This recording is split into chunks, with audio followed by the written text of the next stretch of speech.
উপস্থিত সম্মানিত তৌহিদি জনতা, আসসালামু আলাইকুম। ওয়ালাইকুম আসসালাম। আপনারা জানেন দখলদারি আগ্রাসনবাদী ইসরায়েল কিভাবে আমাদের ফিলিস্তিনি ভাই বন্ধুর উপর হামলা করতেছে।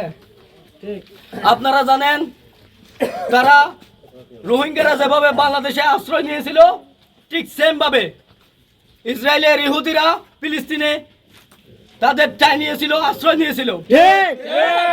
তারা কত বেশি অকৃতজ্ঞ, তারা আমাদের ফিলিস্তিনি ভাইদের উপর ওই তাদের কৃতজ্ঞতা অস্বীকার করে দখল করতে করতে আজকে তারা ফিলিস্তিনকে পুরোপুরি নিঃশেষ করে দেওয়ার ষড়যন্ত্র লিপ্ত হয়েছে।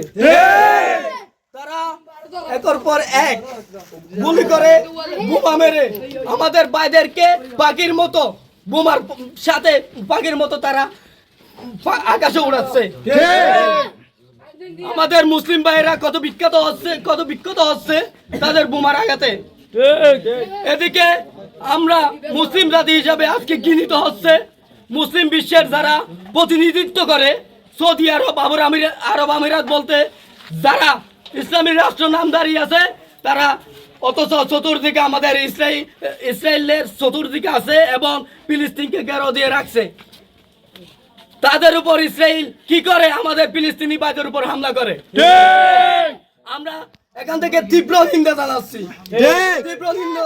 এই বলে যে তারা মুসলিম দাবি করে, কিন্তু আমাদের মুসলিম ভাইদেরকে রক্ষা করতে এখনো পর্যন্ত একটি রাষ্ট্রীয় এগিয়ে আসে নাই। অথচ তারা আমাদের নিরহ ভাইদেরকে যাদিকে একেবারে ড্রোন দিয়ে চিহ্নিত করে একজন একজন করে হত্যা করতেছে। আমরা বাংলাদেশের মাননীয় প্রধান উপদেষ্টার প্রতি অত্যন্ত কৃতজ্ঞতা স্বীকার করছি। উনি খুব সুন্দরভাবে একটি আমাদের ফিলিস্তিনি ভাইদের প্রতি সংহতি জানিয়ে একটি বিবৃতি দিয়েছে। আমি এখান থেকে এই বিক্ষোভ মিছিল থেকে, মশাল মিছিল থেকে একটি বার্তা আমাদের প্রধান উপদেষ্টার কাছে পৌঁছাতে চাই। আপনারা আমাদের মুসলিম ভাইদের পাশে যদি সত্যিকার থাকতে চান, তাহলে ইসরায়েলি প্রত্যেকটি পণ্য বাংলাদেশে বয়কট করতে হবে। রাষ্ট্রীয়ভাবে ইসলামী সকল পণ্য বর্জন করতে হবে। Israel boycott, boycott boycott, Israel boycott, boycott boycott, Israel boycott. Israeli প্রত্যেকটি পণ্য বাংলাদেশ থেকে বিলুপ্তি ঘোষণা করতে হবে। ইসরায়েলের সাথে সকল কূটনৈতিক সম্পর্ক বাংলাদেশ থেকে বিলুপ্তি ঘোষণা করতে হবে। ইসরায়েলি দূতাবাস বাংলাদেশ থেকে বিলুপ্তি ঘোষণা করতে হবে। সুতরাং আমি প্রত্যেক মুসলিম ভাই বোনদের প্রতি একটি উদারতা আহ্বান জানাবো। আপনারা এতদিন চোখ বুজে চেয়েছিলেন, এতদিন ঘুমিয়েছিলেন, আজকে শহরের পর শহর নিঃশেষ করে যাচ্ছে। তারা শহরের পর শহর আমাদের ভাই বোনদেরকে উচ্ছেদ করে দিচ্ছে। আপনারা আর ঘুমিয়ে থাকবেন না। বিশ্ববাসীকে বলতে চাই, আপনারা আমাদের মুসলিম জাতির পাশে দাঁড়ান।